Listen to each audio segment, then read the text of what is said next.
Okay, so hello and welcome to this bonus Marchuary challenge piece.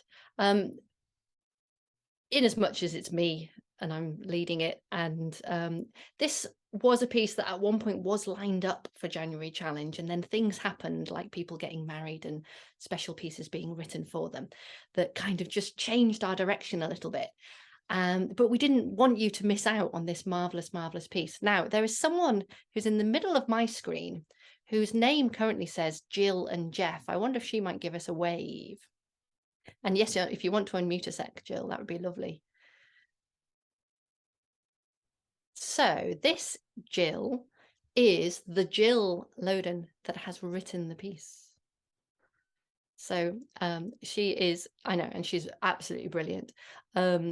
We're so lucky to have her in Harps Northwest, and at this point in her life where she's just suddenly blossoming as this new harp composer, and we're all reaping the benefits. So Jill, who's Mikey? Mikey is my son-in-law. We went out this time last year with my 5-year-old grandson and my son-in-law to look at the stars. And my grandson was so excited. It makes such an impression on me. And it was such a lovely event that I was moved to write this. And can I just say thank you so, so much to all of you for supporting me and encouraging me. It means so much to me. Oh. No, you're ever so welcome. We're like I say, we're all reaping the benefits of it, and we're all so grateful. Right, we shall get on. I wonder if maybe the first thing to do is for me to play to you the mashup video I've made of both parts happening at once, so that you can get a feel for the whole thing. You're welcome to play along whatever you want to do, but personally I'd sit back and listen, maybe follow it along on the music. And then the plan is that we're all going to work through Harp 1 initially, because Harp 1 also features in Harp 2 in various places, and then we will develop the Harp 2 part, and then I'll play this mashup recording again later on for you to play along with as you wish. So that's my plan. So my first job is to share what I need to share. Can I see the right thing? Bear with me. Which is this lovely video which I've made just today. And despite my best intentions, I've managed to hide it behind the Zoom video. There we go. Right. Make that big. Go to here, share screen. Okay. I'm going to press play and we will listen to that and watch that first of all. I'm going to count you in. I'm going to give you 2 bars. Here we go. 1, 2, 3. 1, 2, 3.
There we go. Isn't it beautiful? Isn't it gorgeous? Complete with random coughs in the background, which was recorded this afternoon with my son in the other room. And some clicking at one point, which I think was like some Nerf gun thing. We won't ask. But there we go. Right. So without further ado, we will have a look at Harp 1. I'll say welcome to Carol. Hi, Carol. Come back. You come back. That's it. We've just listened to it combined, Carol, but I didn't want to enter you in while that was on because I knew it would come in unmuted. So, but we're about to get started with Harp 1. There we are. Right. Okay. So, lovely thing about this, we're in 3 flats. So for a lot of you, that means no levers at all to think about, which is nice. And there's a lovely repeated pattern to what's going on with this. So the left hand, a lot of it's in treble clef in this part, starts on a C, what I call a C, one of those, a C octave and a fifth. And we have the C, G, C. We just take that down a step to the B, down a step to the A, and down a step to the G. And that pattern, that descending pattern, C, B, A, G, happens repeatedly through the piece. So that left hand shape, especially in that 4-2-1, sometimes like halfway through letter A, we go and back with finger 2. So we bring that finger 2 back in, but it's that same shape happening over and over. And the first time that actually changes is down on bar 25, where we just have an E, really simple notes, D, C, B. So no, again, a descending pattern of 4 notes. And then we're back to the C, B, A, G in our left hand. Okay, so the whole of the beginning to the A section, apart from that one little place, is that shape from C walking down, which is brilliant because you can either do all of those notes or you can just choose to lead off at the beginning of each bar and just do your C, B, A, G with that. Now, the right hand does go high in this piece. It goes even higher in Harp 2. And I'll talk a bit more about it when I talk about the Harp 2. But the thing to do is once you've sort of got comfortable up there, so I'm looking, for example, at the end of line 2, is to trust where you are and not try and look for it, because it's such an awkward place to see if you're trying to keep your eyes on it. But actually we're doing things like, so if I say start in bar 8, 9, 10, 11, 12, bar 13, where we have this C dotted minim, dotted half note there, C. If I've got a finger 3 on that, perhaps finger 2, then I'm going to move up. But I can do all that and I'm still in the same area. 1, 2. So just recognizing the steps.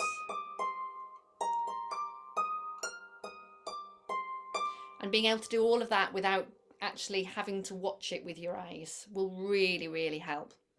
And even more so in Harp 2 with the parts there. So we'll have a little go at playing that section in a second, but let me just give you some fingering. I hope you've got pencils with you. So the main bit of fingering, I mean, you know, if you've got a long note, you're welcome to come off after it. So do what feels comfortable in the opening kind of sections. Make sure at the end of line 2, this is harp 1, that you start the crotchet pattern, for example, with a 2-1. That will help you go 2-1, 2-3 onto the next line. And it's absolutely fine to write in the odd note if you wish, if it's sort of, oh, where am I going? So that might be one you want to write in. That said, if you can just recognize it's a note higher than where you were, you can feel for it rather than sort of going, oh, it's an E, let me have a look where my E is, and then going on to it. The other place in this first section that is useful for fingering is towards the end of line 3. So if you look at the last 2 bars, and then there's 2 quavers leading up to those, or 2 eighth notes leading up to those. So we have B, C, D, E, F, E, D, C going on to line 4. So I am doing that on those quavers going up. This is the 2 and a tiny bit bars from the end of the line. I'm going 3, 2, 1, crossing under with finger 2 onto the E so that my thumb is on that highest note F. And then walking down, and it's up to you how you do it. You've got 5 notes to get through, and it's up to you how you make that happen. So 3, 2, 1, 2, 1. You could just come straight back down, 2, 1. And then you're coming back up to D actually, so it's not 5 notes in a row because you're wobbling back up. So however you feel comfortable with those is up to you on that. So just to say that last bit again, just going over some of the fingering, I'm looking at harp 1 at the end of line 3, and I want to have, there's 2 bars plus a tiny bit, and I want to play 3, 2, 1, B, C, D, crossing under with 2, 1 to get myself up to that high bit there. Okay, so let's have a go at the beginning on harp 1 all together, and we're going to just try and play probably to the double bar line at the end of bar 24, which is the beginning of line 4. Okay, just as far as there, which is kind of the first statement of our A section really. Okay, so we've got the introduction, and then we've got this first bit, and we're going to finish just at the end of that first bar of line 4. Okay, and have a think about how you approach. So be comfortable at your harp, letting that hand come up and down, trying to always have that lovely shape in your left hand, and letting it bend in, bend over, so that you can just open out to the next one. And just thinking about, even though the 4th finger is going to play first, look for where your thumb's landing. So my thumb's landing on there because it's just an octave, and we can just feel that shape.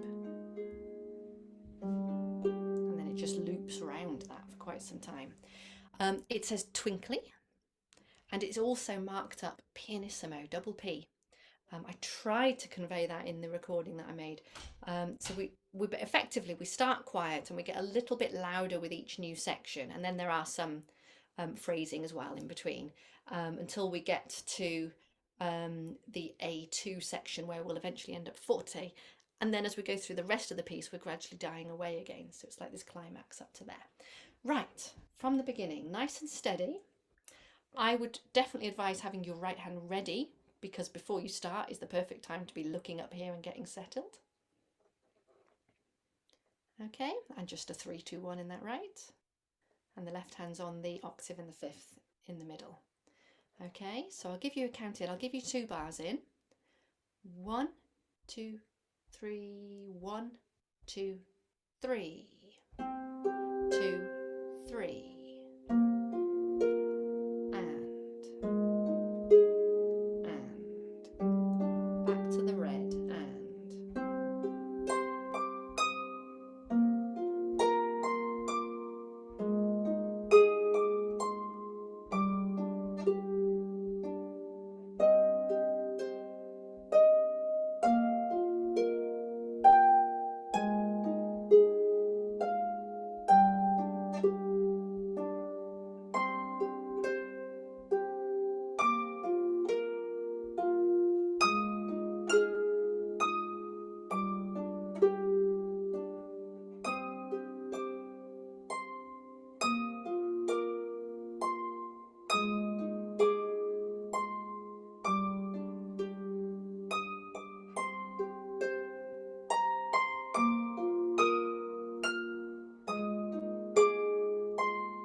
So some of you will have had a chance to look at this. Some of you might be sight reading this today, and that's absolutely fine.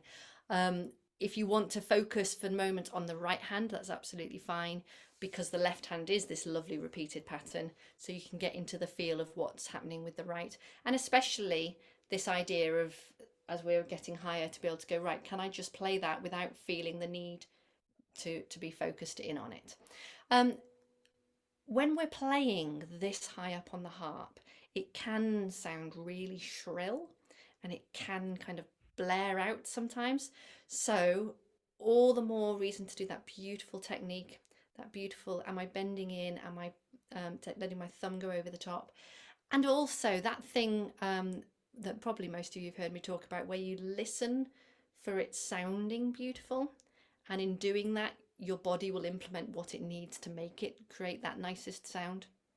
So it's kind of a different way of doing it. Rather than saying, in order for this to sound beautiful, I must do this with my thumb and this with my finger, and I must hold my arm this way, and I must think about this, and I must, and I must, and I must, which is very heavy, very process heavy. It's coming at it from completely the other side, which is, I want this to sound beautiful. I can imagine what I want it to sound like, twinkling, like stars. And then, can I hear myself do that? And then your body just does it all for you. It's really amazing. So that's things to be mindful of. You can either go the very heavy approach and really think hard about that. And I do, obviously. I'm always going on about this stuff. But also ask for it. On that melody, lots of space and time. Let those lovely minims, those lovely half notes, let them ring out beautifully. Dum, is that the note? Dum, da, dum, da, dum, da, dum. And you can kind of lean into them. And because it has that 1, 2, 3, 1, 2, 3, 1, 2, you can lead into them and lean into those minims like that, which is a really nice thing to do. And then on that third line where we have bar 17 and we have this repeated very high E, D, C, E, D, C. Be careful not to speed up. It's a really typical place when we have a repeated pattern like that to speed up, but it is crescendoing, which is another reason to be careful not to speed up, because we do like to play faster when we're louder. But you can really sort of think, well, where is this going?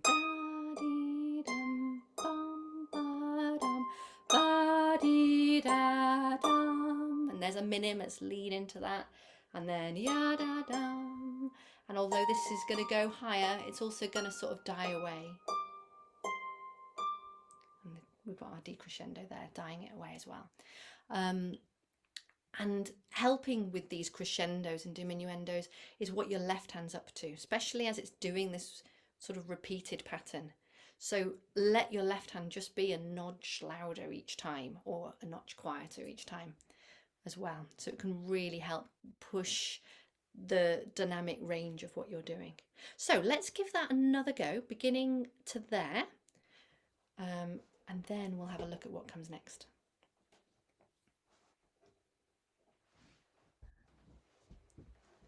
Okay, I'll give you 2 bars in, let your shoulders come away from your ears.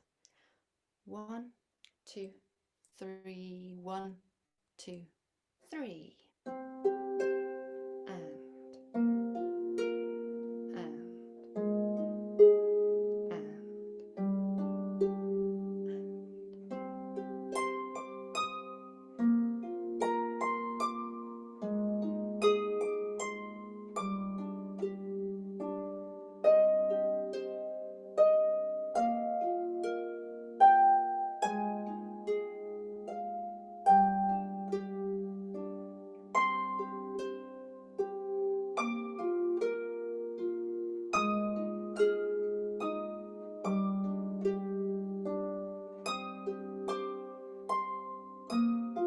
Building up.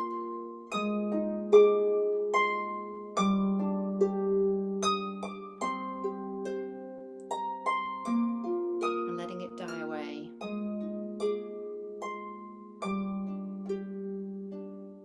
Good effort, well done. Okay. Then so we're just going to go beyond that double bar line now, bar 25. And just like we had this E, D, C, got a similar pattern, but we've got it like a transition pattern. So it's G, F, E, it's much lower. Left hand's also gone lower than it has been with this E, D, C, B, which I'm just doing with finger 2. It doesn't feel like it wants to be 1, 2, 3, 4 placed, because you want that lift and that space in it. So just let the right hand do its 1, 2, 3. And again, although we're crescendoing, let's make sure that we don't speed up with it. And I want us to be quite mindful about this crescendo, because in harp 1 we then repeat back to letter A, and we've only gone from piano to mezzo piano, so we're only sort of gone a notch louder. So I wouldn't go too big with the increase in this section here. This part here is also the first time where harp 2 will be different from us. So until this point, harp 2 has been identical to what we've just done. Okay, so we've got the repeated pattern in the right hand, 1, 2, 3, 1, 2, 3, 1, 2, 3, crossing over for the fourth bar of 1, 2, 3. And the left hand, like I say, I would just use finger 2. You can have lovely floaty hands and really let those notes ring out. And then we've got this first time bar, or 4 bars, first time section. So left hand is back to our 4, 2, 1, octave and a fifth, just walking down 1. Right hand is doing the top part of an arpeggio shape. So E, G, C, 3, 2, 1. Taking it down 1. And really beautifully bending the thumb so that we sort of don't go. We don't want to be harsh on that top note. And then in that final bar of the first time section, so this is the beginning of line 5, the last line of that page, we just have, well, it looks like it should be 3, 2, 1, but I would play it 4 on that B, 4, 3, 2, because we're going straight back to that repeat, which is an E. So actually you want to place 4 in a row. So finger 4 there will really help. And there isn't a pause. It needs to immediately, we need to be quite strong going back in that repeat. Because harp 2 doesn't have repeats. It has an alternative section that sits on top. So they're not going to be pausing. So we need to go straight back to that. So can we try playing? I'm going to start straight on bar 25, which is the bit we've not yet played. Straight on there. And we're going to play through this first time section, and then we're going to repeat straight back to the beginning of that letter A. A great thing to do if that is tricky for your eyes to spot. It's helpful because it's got the A in the box, but it's to put these wings on. So I'll draw it on mine and show you what I mean. Just wings at the beginning of a repeat are always a really handy thing to do, maybe in a stronger pencil as well. And it acts like a big bracket. And I tend to put them at the end of the repeat as well, going the opposite way. If you're doing that right now, you might as well do that on the B section on the other page. Especially handy on that one because you're going to repeat it 3 times, so you really don't want to miss that end repeat of there.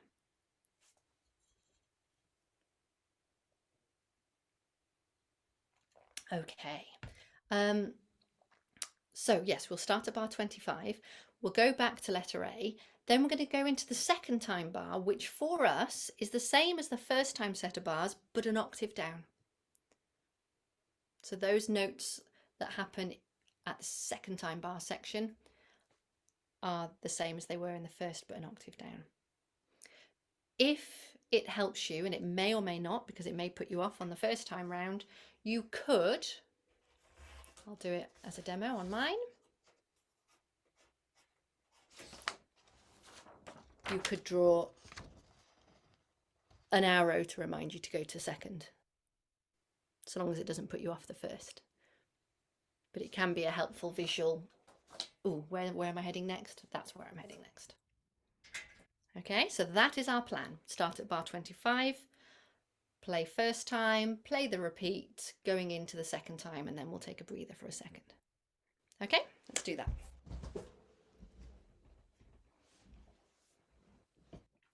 So this is bar 25, which is on line 4, and it's the second bar. Here's our counting. I'll give you 2 bars in.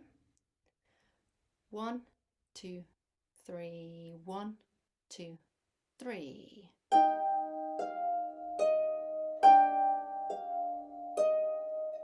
Don't rush. 2, 3.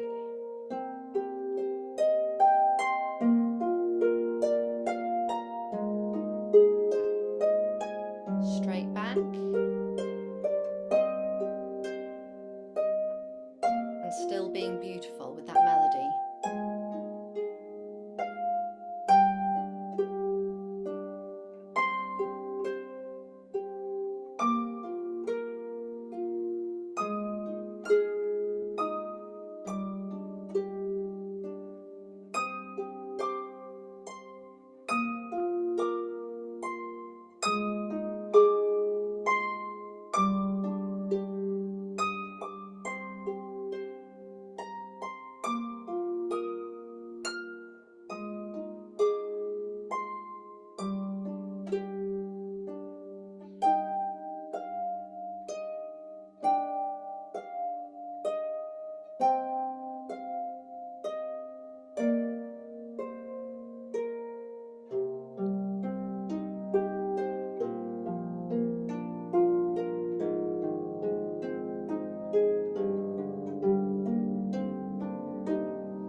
Okay, now something to notice, and Jill, you might be able to tell us whether it was an intentional left hand with rests, or whether it was partly, well, it's kind of flowing from left to right, because it can have sort of 2 meanings. I wanted it to flow from left to right. Yeah, you wanted it to flow to left. So are you quite happy with it ringing out still underneath? Yeah. Yeah, that's fine. Cool. Thank you. Okay, brilliant. Was that okay? All good so far? Within reason? Yeah. Excellent. Brilliant. Okay, so then we have this section labelled A2. So this starts on the final bar of page 1. And if you have had a playthrough of this before, you will notice that it is our A section melody down an octave with added grace notes. So with embellishment. So it's actually the same, get the right note, dum, da, dum, da, dee, but we have some grace notes. So dum, dum, ba, dum, da, dee, dum, ba, da. You can, if you wish, play it entirely without grace notes, and I would rather you did that than playing anything late. So grace notes in this style are ahead of the beat. So they want, if they're stealing from anything, they're actually stealing from the previous note's length. So what we still want to happen, we still want to hear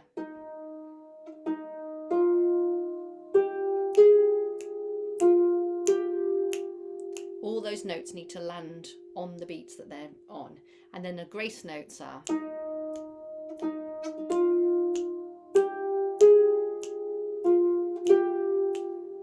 as short and as late as possible, but stealing from the previous, not affecting where the beat lands.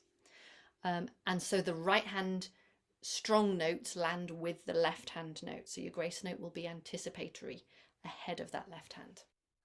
Okay. And then if we just look through, we're already mezzo forte in this section, which is the loudest we've been. And then we're going to crescendo up to the line 2 of page 2, where we're at forte. And this is the equivalent of bar 17, the really high part, but with grace notes. And it carries on and it carries on until we get to the end of that line. And then there's a polka rit there. I didn't really do the polka rit in my recording because that was how I had a metronome in my ear. And if I polka ritted there, I would have then been offbeat for the rest of the piece in my ear. But there is actually a polka rit. And there's this symbol here, it looks a bit like crosshairs, I guess, the circle with the cross through it, which is a damp symbol. And that's quite tricky to do, actually, Jill, there. But we're going into a different harmony set. So when we get to the B section, whereas we have been going C, B, E, G, we're now going to be going A, B, C, C. So it's a different feel to it. So it wants to get rid of some of the sort of reverberations that have been happening beforehand. So I would sort of say do your best, maybe at least with your left hand, try and sort of deaden with, put your fourth finger back on the G, even though we're not going to play it, just to sort of deaden off that lower reverberation, if you can. So let's have a look at this A2 section. So we're just going to play from the last bar on page 1 through to the end of line 2 on page 2. We'll see if we can put that polka writ in, albeit it's only over a bar, and we'll see, you can see if you can actually have deadened the very, very basest notes of your harp. What the notes your finger 4 has been playing. Go on, Judy. Mary, what fingering are you going to do for the right hand with the grace notes? I am just, if it's heading up, I'll do it as a 2-1. If it's heading down, I'm doing it as a 1-2. Thank you. Yeah, it feels quite comfy. The important thing is, I mean, on the way down, like bar 45, for example, you could kind of thumb slide it. Thumb slides sometimes put more emphasis on the note, the first note of it, and you don't want that. So 1, 2, 3, 4 seems to be the most comfortable. This has that same section that we had in the first bit that I gave you fingering for, which is, if you look at the end of line 2 and count backwards, 1, 2, 3 plus a beat plus these 2 little quavers, that's another place where it's 3, 2, 1, 2, 1 to get that set of notes in. It's the same as we did up the octave before. Okay, right, let's go from A2 then at the end of page 1.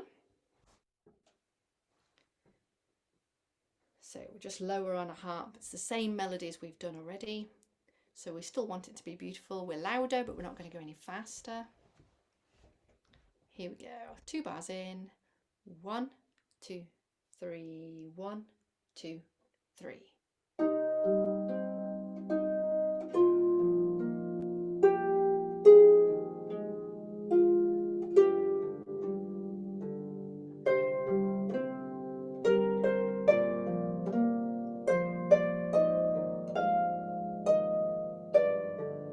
Nice and strong.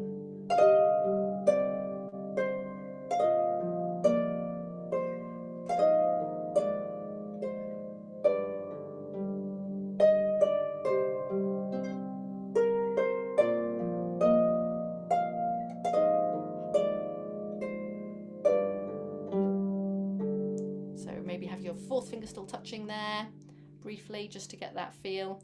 And then we can come back up to the next bar, which is actually only 1 note higher than you've been, but getting rid of that resonating low bass G will be a really good thing. Was that okay? Yeah? Okay.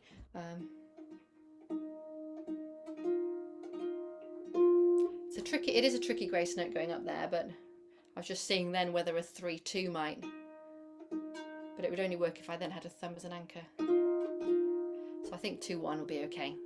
And just be aware of any blaring that you're suddenly doing and try to avoid. Okay, well done. So we're then going into our B section. So the original B section, the first time through this, we have harp 2 suddenly coming back together with us, which is really nice actually, because it's quite rare that happens in ensemble pieces where you come back to unison for a little bit before then going off again. It's a really nice thing. It kind of, for me, it really concentrated the mind as I listened and kind of honed me back in, and then it went off into its more complex again.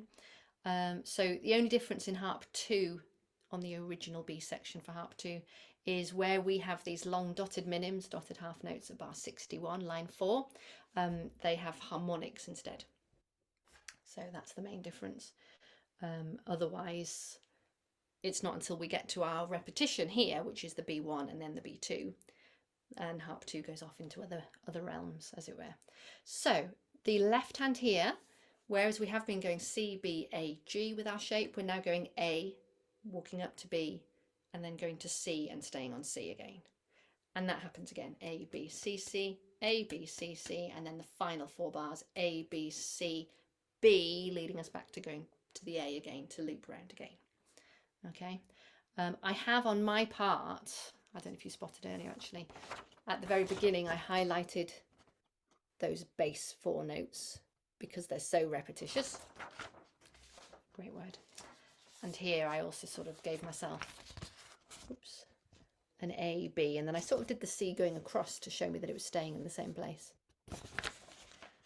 Just as a little helpful, pulling me into, oh yes, it's something different, but here's the pattern, here's what it's based on.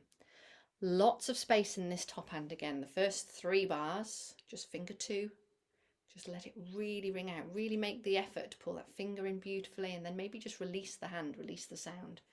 Then at the end of the 4th bar there, so this is line 3, the end of that 4th bar there, we've got this 3 quavers in the right hand, and then we're back to a long note. But to get us to that long note without pausing, I'd like you to put a finger 4 and try and do a 4, 3, 2 up to the 1 on the E. Okay, that happens again at the end of the line. We've got G, C, D, going back to E, D, C. So that would be good, 4, 3, 2 again. And on line 4, 4 bars in. So bar 61, 2, 3, bar 64. Halfway through again, we've got these 3 quavers, 4, 3, 2. And obviously when I say place 4, 3, 2, I want you to place 4, 3, 2 and then 1 as well. The next bar, so that it can lead you into that next bar. Okay, let's give it a go. So we're going to try this B section. We'll play it just once. I'll check if there's any questions and then we'll loop it a few times because it does loop. But we'll just do it once first of all, just to check where we are. Okay, give you 2 bars in. 1, 2, 3, 1, 2, 3.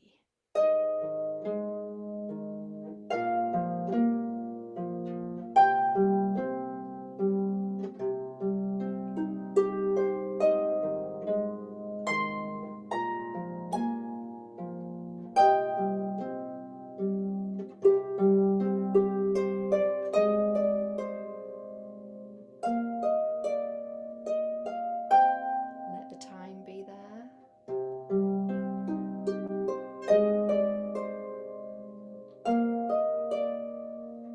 1, 2, 3, 2, 3. Brilliant. So if I can just check if there's any questions on any of that section B. If we're okay. I had problems with bar 53, getting it clean from going from A, B, C. I was making it buzz at the bottom. Yeah. When I didn't want to, so I'm having to be really careful with that. Yeah. Yeah. So whereas before when we were going down, it doesn't seem, you know, because we're reaching beyond the note that's vibrating. This time we've got to place on the next strings, and it's, for me, it's particularly my middle finger as well, kind of going on.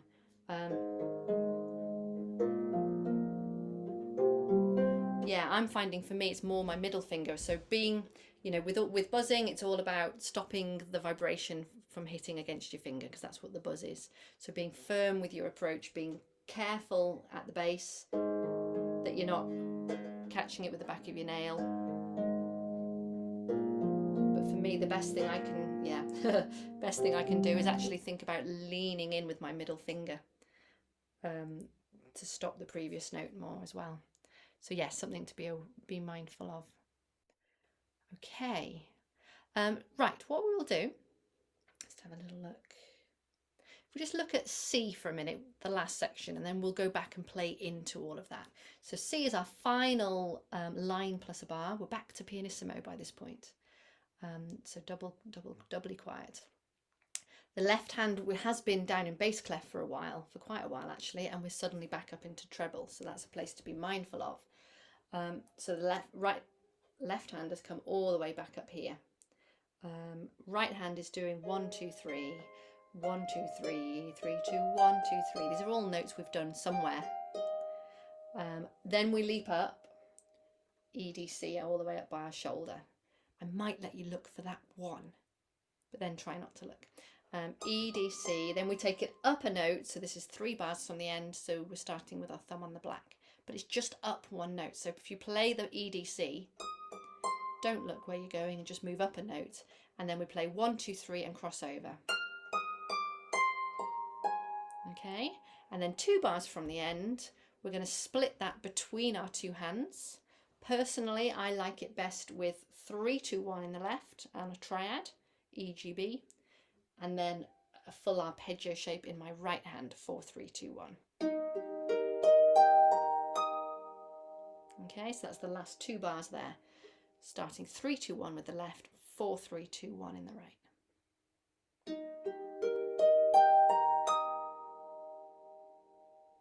Okay.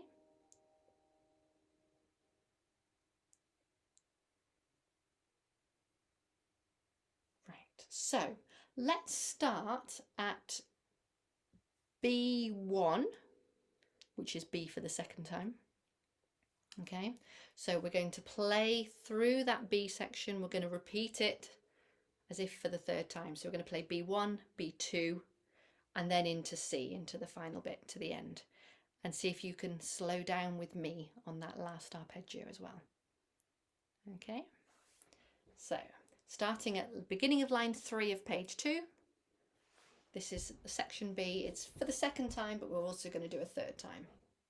So at this point we're mezzo piano, and then when we repeat we're going to be piano, but still leaving room to get quieter again. Okay, left hand is down in the bass at the moment. You're going to be thoughtful about that left hand, listening for it playing cleanly. You're going to let the top hand give it itself its space, and enjoy. Here we go. 1, 2, 3, 1, 2, 3.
Straight on, 2, 3.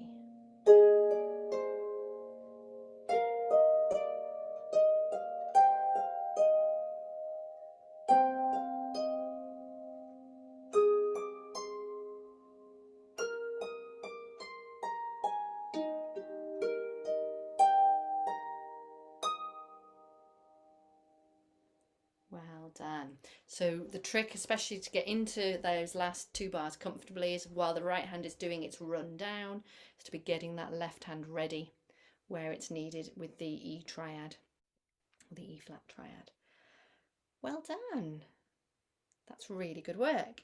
So I suggest we take a quick breather there.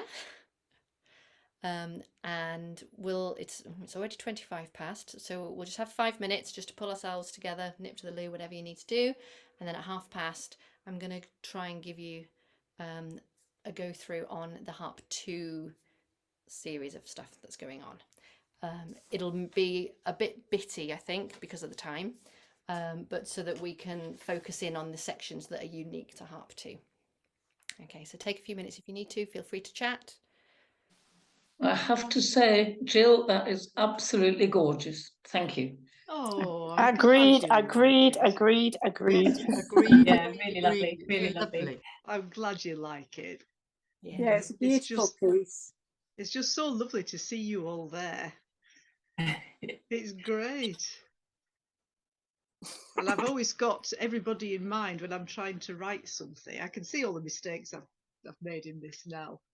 No, no, But no, I no, can, no. Don't tell us about those. Don't tell No, I'm not going to tell you what they are.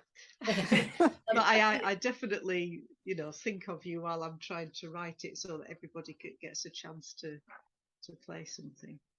Yes. What someone said, we just need. Oh, what's the Italian for twinkly? There we go. Carol Hatwell's husband is called Ian, and he does Italian, and he has given us the word for twinkling, scintillante. Oh, yeah. Scintillante. Is that right, Ian? Give us a thumbs up. I can only see your hand. Scintillante. Scintillante. I'm going to go with that. So. Sounds like scintillating, doesn't it? It does, doesn't it? Yeah, I like that. But twinkle is lovely. Yes. Yeah. Scintillante. Scintillante. So, Jill, has Mikey heard this stargazing at all? He's only heard it as a kind of recording. He's not heard it live. So I'll send him the link for the YouTube. I can only play one bit at a time, but yeah, it was funny watching him with his son outside, in the dark. You've got a 5-year-old and you've got, a young man in his 30s, and the difference between them looking at the stars. And I think that's why I've got the kind of being in harmony, being together. And then one goes off and does something else, but they come back again together to talk about it and then go off again. That's really lovely. That's really lovely. I love the the imagery of that you're pulling together for us there, which is lovely. Okay, let's pull ourselves back in. Twinkly is right for stars as they twinkle, but planets don't. There we go. Isn't it technically to do with the light entering our atmosphere anyway that makes it look like it's twinkling? Yeah, I think so.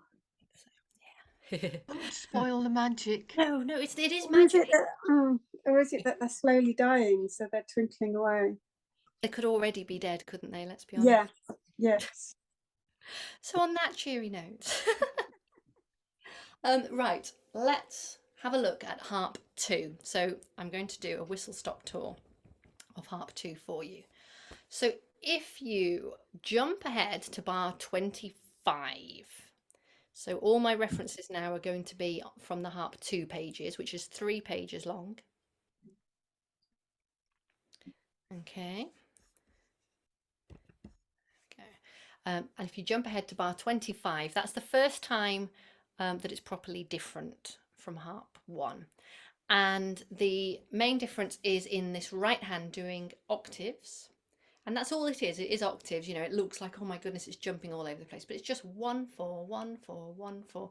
And it's like in the original, in the Harp 1, the melody there is just, that's the melody there. And at this point, we're just going to octave it, so all the way up to the top of your harp.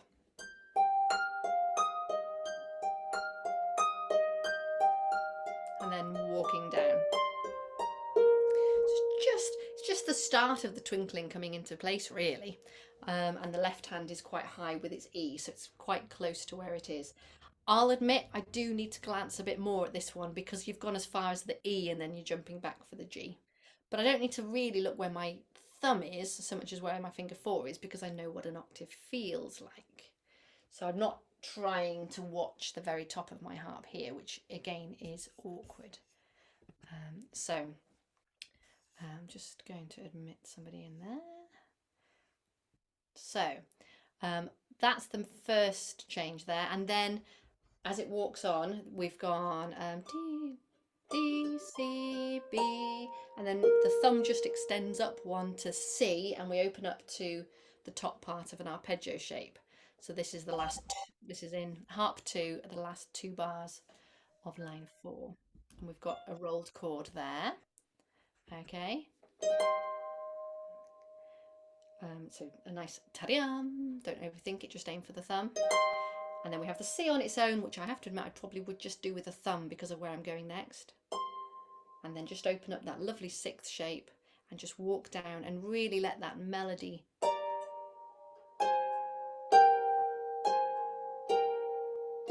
come into D and G at the end there. Really let that da da dee da dum ba da dum ba. And those two bars where you got those sixths coming down, they give me goosebumps, those two. It's really nice when it's with the other part, and really beautiful section. So that's our first new part. Then we go into A1. Other thing to notice with the left hand, whilst we have some individual notes, we are still doing octave and fifth type stuff. But whereas in the first harp part there was a lot of 4 2 1s, we now have this pattern of 4 and then the 2 and the 1 together. But you can still place it at the same time. So still aim with your thumb, still see it as an octave and a fifth, and aim with where your thumb's going. So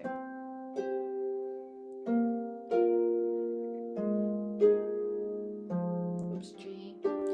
Okay, so see that aiming through.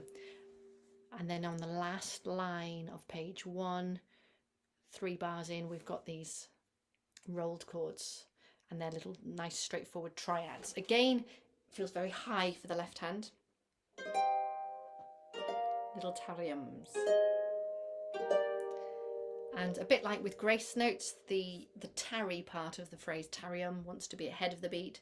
Tarium, 2, 3, tarium, 2, 3, tarium, 2, 3, tarium, and so on. The right hand here is very high. It is very high. It becomes very high on that last line. So what I think I'd like to do is I'd like to have a play of A1 with you. And I'd like to maybe pay particular attention to what the right hand's up to with you. So it starts, you know, I'm just doing 3 2 1 1 2 3 2 1, nice little pattern.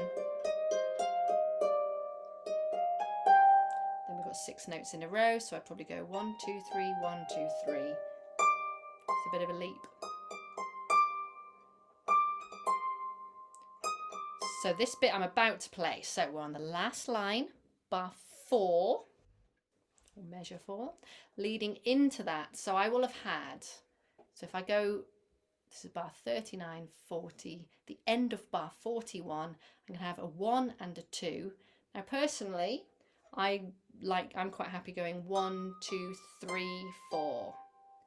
You could cross over and go 1 2 1 2 1 3 1 3 dum, or 1 2 1 3 1 4 1. You can have a play with how you like to do that, but personally I'm quite happy walking in with 1 2 3 4 1 4 1 4 1.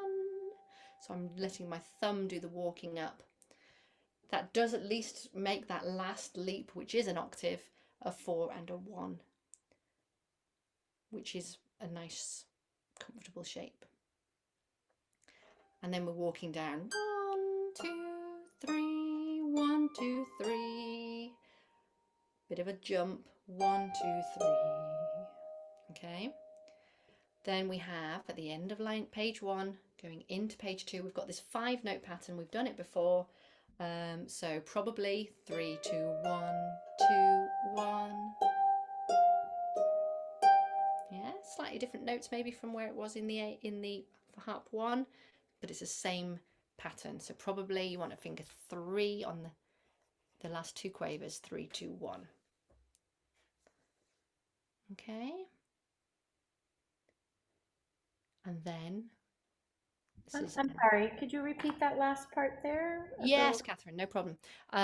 Just from the end of page 1 into 2. Yeah, so the last 2 notes of page 1, those 2 eighth notes there, I want to use finger 3 and 2 to get my thumb on the first note at the top of page 2, and then I'll cross under with finger 2 and finger 1, and then carry on however feels comfortable for you there. Okay. Then just going on into the fourth measure there, we have the same thing that we had at the start of where I was talking to you today, bar 25. So we have got that walking down. So it's actually pretty much the same, just watch whether the left hand's doing a straight chord or a rolled, or, but yeah, it's the same. So what I'd like to do with you now is to start at bar 25 with this high octave bit. If you want to just play left hand or right hand, that's fine. I'll maybe shout out when we've got to A1, although I think they're quite clear phrasing. And we'll try and play through the whole of this A1 section. So that will bring us onto page 2 and onto line 2 there. Okay, so starting at bar 25, I'll give you a count in. Would you like me to take this a little bit slower? Yeah, okay, I will take this a little bit slower than we did with harp 1. Okay. Okay, I'll give you 2 bars in. 1, 2, 3, 1 and 2 and 3 and.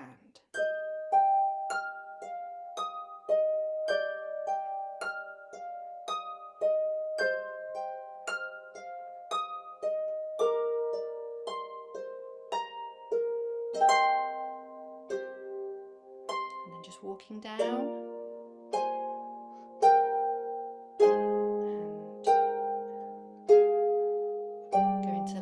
A1 and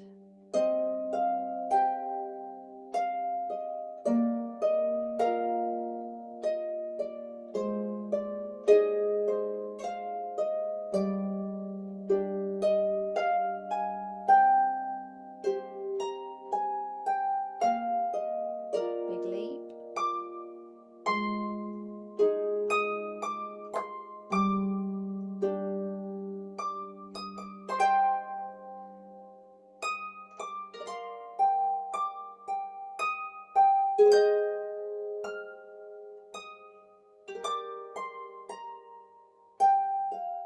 Going on to line page 2. Sorry.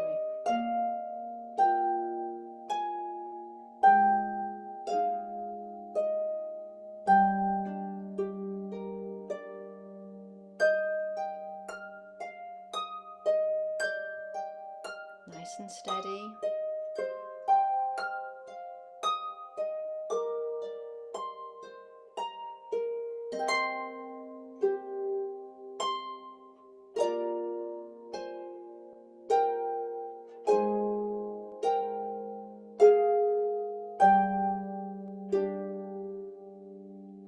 Well done, well done. The other thing you can do in this moment, if this is all feeling a bit much, is you could go back to harp 1 and just play your harp 1 section along with this if you wish, because then you're still getting ensemble practice too. Okay, I'll carry on talking you through. The thing with it is to not panic. The thing I notice about this section is the right hand feels busier. It sort of leads on halfway through the bar instead of having such long notes, you know, sort of these minims and crotchets. We sort of ya da dum, moving on through, or we have our dotted crotchets, our dotted quarter notes, followed by halfway through the bar, other things happening. But it's trying to let that run and roll without sort of panicking about it, without it feeling like, oh, I'm running out of space and stopping breathing. Okay, A2 then. So A2 would be, just have a quick look. I like sort of getting my head around how it fits with what we've already done as well. Yeah, so while we're looking at A2 in harp 2, this is the part where harp 1 is playing the same melody again, but it's dropped down the octave and it's the grace notes. So they've gone sort of bassier and we've come a little bit lower in the harp as well. We're now going to stretch our left hand, rather than it being this octave and a fifth that we've done so much of. We're going to do that stretched one of those where we have the C and the G, but instead of our thumb being on a C, it's going to reach higher to the E. Now, some people's hands are quite comfortable doing that, and if you are, that's great, because I'd still like you to aim with your thumb. If that's not a comfortable touch of the strings, aim for the bottom 2. Have your thumb kind of up and starting to move towards it, and then after you've played that bass 4, you can kind of rotate in. Which, if you're already sort of reaching, if you're already stretching your hand open, can feel easier. Okay? If you want to simplify this, you could literally just play 4, 2, 1 and let it ring out. Yeah, you're still adding different notes. Or as written, 4, 2, 1, 2, 3. So let your hand close in so your 2 and 3 can come close by for there. Okay, maybe just have a little go of this left hand. So we've got that sort of shape there, and that happens for 4 bars, 4 measures, and then we go into bar 61 where we're into this triad shape. So we've got a C triad. Again, aim with the thumb, be aware of where that's heading, and we just have 3, 2, 1, 2, 1, 2, and a little bit of rotation in the wrist is really good for not getting too stiff. And that moves down 1, it moves down 1 again, and down 1 again.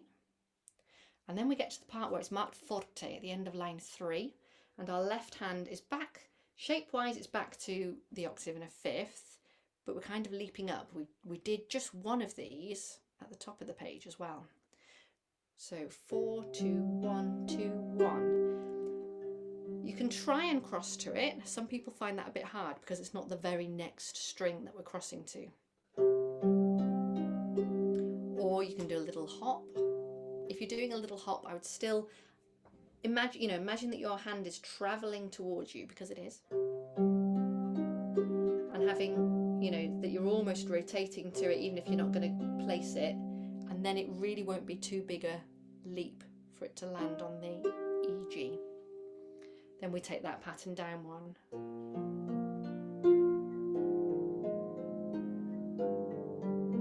And it does that again as well. Okay. In the meantime, the right hand's doing interesting things too. Finger-wise in the right hand, I know I'm throwing a lot at you. At the end of line 3 in the right hand, just before the forte, so a bar and a beat before the end of that line, I've got written in 2, 1, 3, 2, 1, just to make sure I get to that shape in that final measure, in that final bar. Rather than trying to leap it, I can just cross under with finger 3. And then at the beginning of line 4, I'm starting with a 4th finger in that right hand. And it's worth writing it in, even if as you look at it you say, well, yes, I can see it, obviously would be. It's worth writing it in so that in the heat of the moment of playing, the information's being given to you.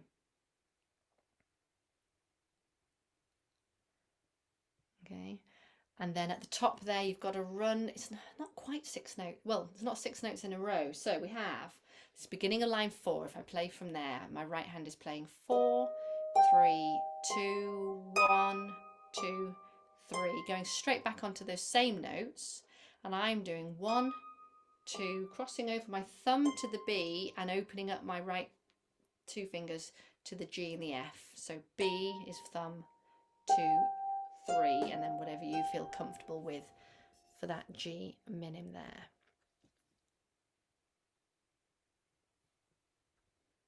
Okay.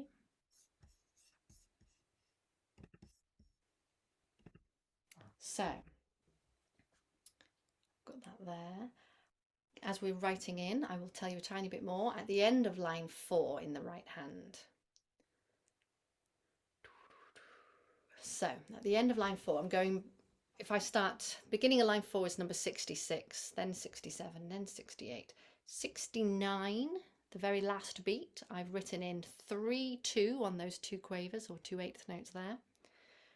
3, 2, thumb on the 1 on the F at the beginning of the second to last bar, crossing under with finger 2 to play that, thumb on the A, and then I'm crossing under stroke leaping to the C and the E. That's what works for me. I did sort of try it a few different ways.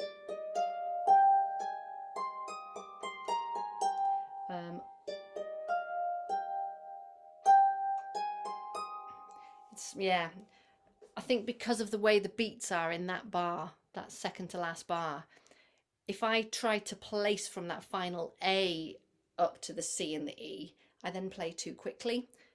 So that's what I found I did there. And then in that final bar of line 4, 2, 1, 2, 3, 1, 2. So I land at the beginning of line 5 with a 3 and a breath before I then carry on. Okay. So there's a lot in this, a lot to throw at you at the end of a long session. Let's have a go at A2. Okay, I suggest do one hand or the other, or play harp 1 along with me, or try both. Okay.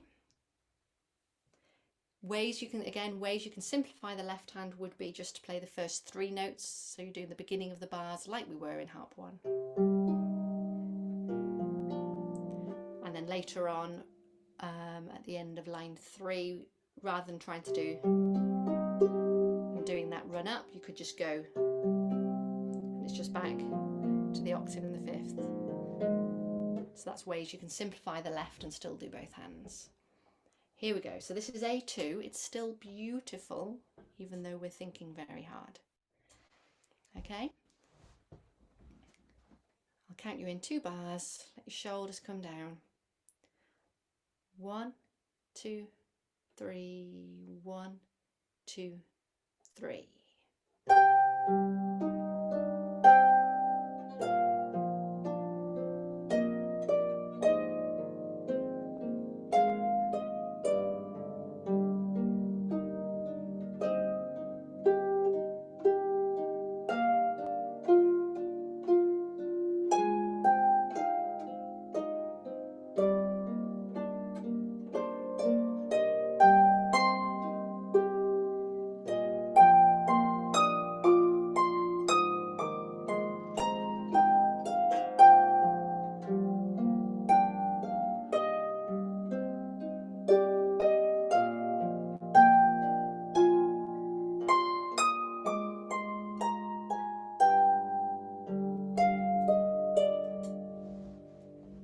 And I hope my errors in that will give you confidence too.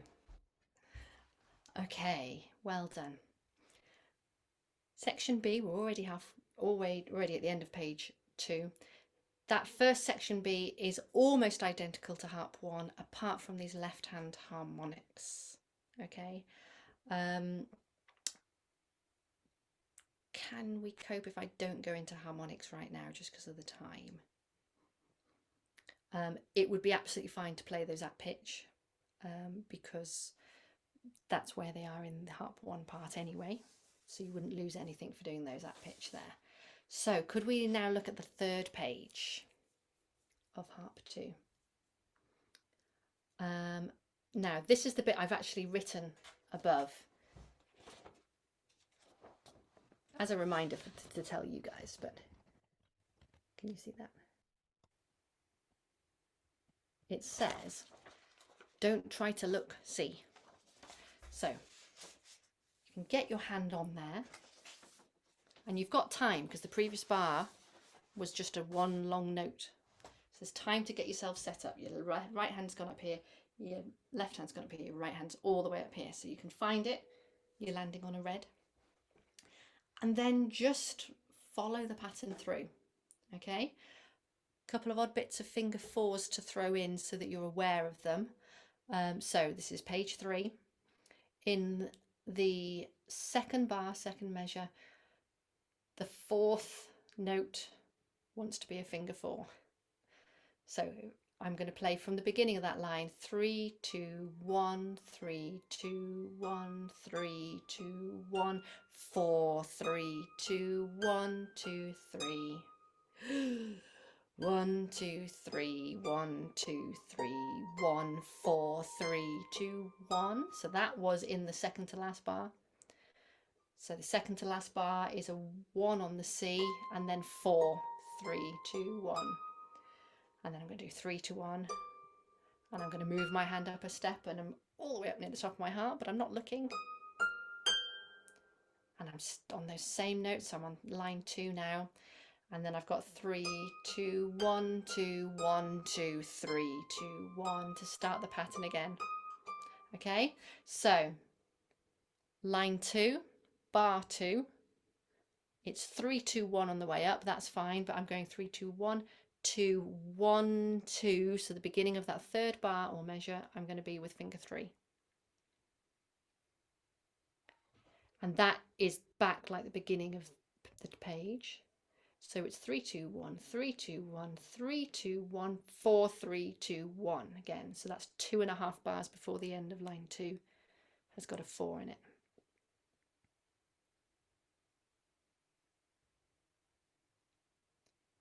And then as I come down in that final bar of line 2, it'll be 1, 2, 3, 1, 2, 3. And I don't write all of these in, I write the bits that are the bits that would catch me out if I don't have them. So I write the finger 4s in, or I write the 1, 2, 1, 2, 3. That's what I write in. And then in bar 101, check us out, on line 3, we've got triads in both hands actually, and they're on the same notes in both hands. They're on the same string names, just all the way up here. Be careful, maybe a pair of specs on the third bar there, because it has been left, left, chung, left, left, chung, but in that third bar, the chung lands at the beginning of the bar. Chung, da, dum. So just be careful there. And then the very last bar before we go into B2, I found it easier to nick the last 2 notes of the right hand and let my left hand play those 2. You don't have to, but I found that gave me the tiniest bit of breathing room to then let my right hand get placed for the B2 section that's coming up. So this is bar 101, 2, 3, bar 104.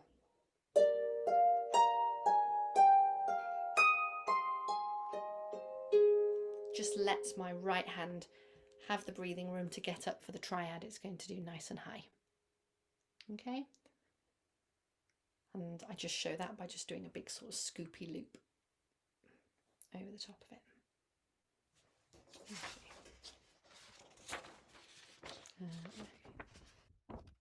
See?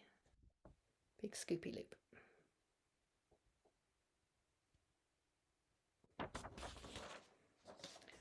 Which I also then do in the B2 section in half of each bar. So 3 notes in the right, 3 notes in the left for the next section. Let's just play though for a moment B1, so top of page 3. And we'll just go into B2, but maybe only as far as bar 100 and, well no, we'll literally just go into B2 just to check that placing, but then we'll stop. And then I'll talk you through B2. Okay. Is everybody happy to go on a little bit longer? If anyone does need to leave at 9, just wave and quietly go. That's okay. I won't be offended. Okay. So B1, top of page 3. All right. I'll give you that count in. Lovely long notes in the left hand here. So if you're feeling tired, just play your left hand and then sit back and enjoy. Okay, here's our count in, 2 bars, 1, 2, 3, 1, 2, 3.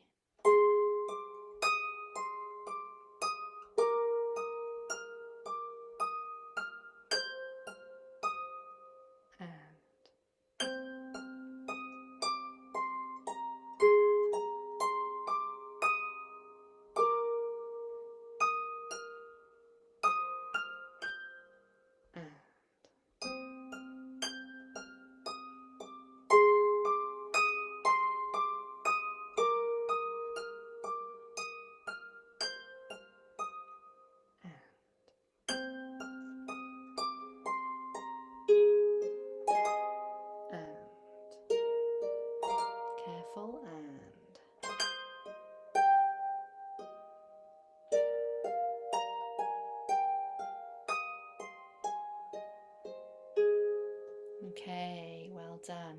Excellent.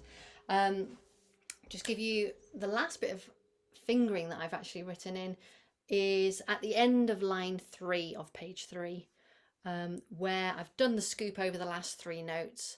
I've written in 1, 2, 3, and I've also written 4. I've kind of just written it at the end of the line, just so that I'm mindful that I'm actually placing 4 fingers, because that left hand wants to go to the note at the beginning of line 3 as well. It doesn't have to, you could leap over with your right, but actually it's quite comfortable.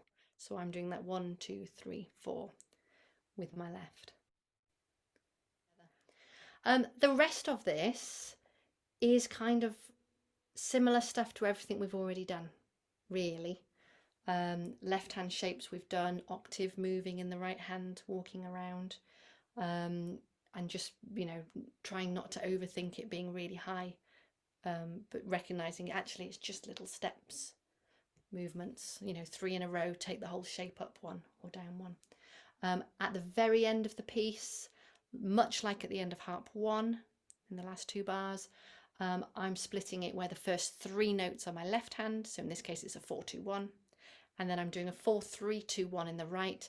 Be careful here though, because we are in a different hand shape. It's not an arpeggio, it's a first inversion shape, so there's a bigger gap between 2 and 3 at the top in that last chord, and if you don't put the bigger gap in, you'll be playing a different chord and it'll sound different. So it is 1 minute past 9 now. What I'd like to do for you is play the recording again for anyone that would like to stay, and you can play along with whichever part you would like, or just sit back and listen, but just to have a go at it as an ensemble element for yourself. It is at that slightly faster speed. It's at the same speed we worked through the Harp 1 part on. Okay. And then if there's any questions and you want to stick around, you can ask them at the end. That'd be lovely too. So I will get that up for you. Right, here we go. I will share and play. I'm going to count you in. I'm going to give you 2 bars. Here we go. 1, 2, 3. 1, 2, 3.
done.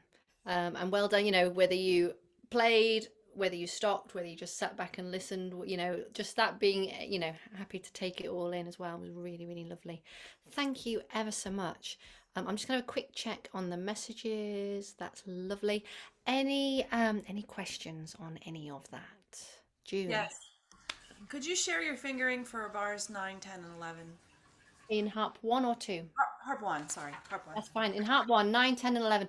So I basically come off after the long notes. So 2, 2, 1, 2, 1, 2, 1. You can do 3 2s as well. Some people, you know, rather than it all being heavy on the thumb.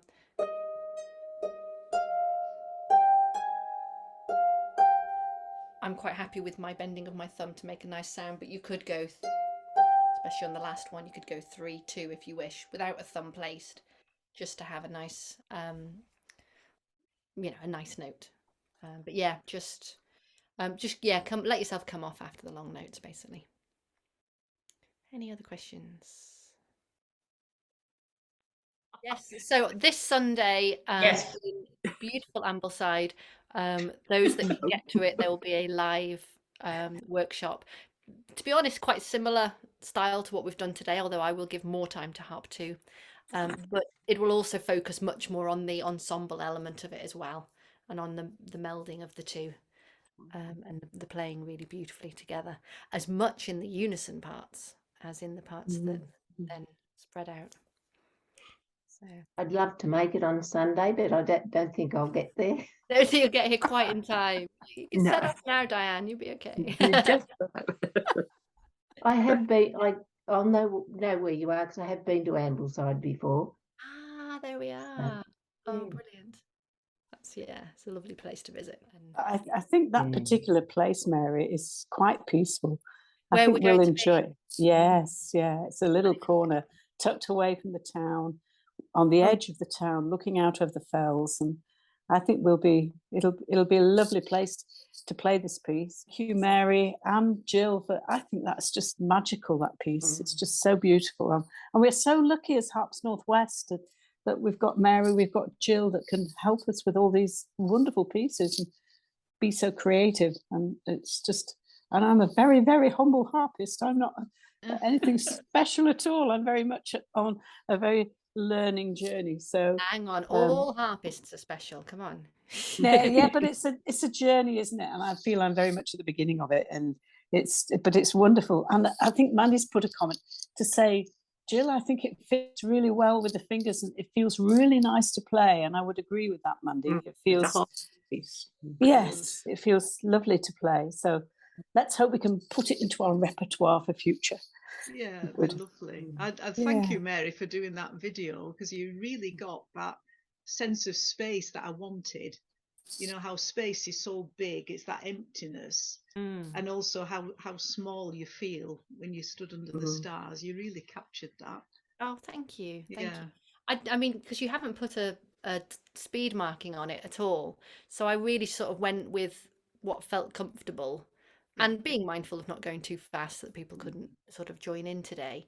But that thing you say about space, there's a place in Harp 2 where I really sort of, I think it was in Harp 2, where I really feel it. And I feel like it, you know, it can almost catch us out because it's,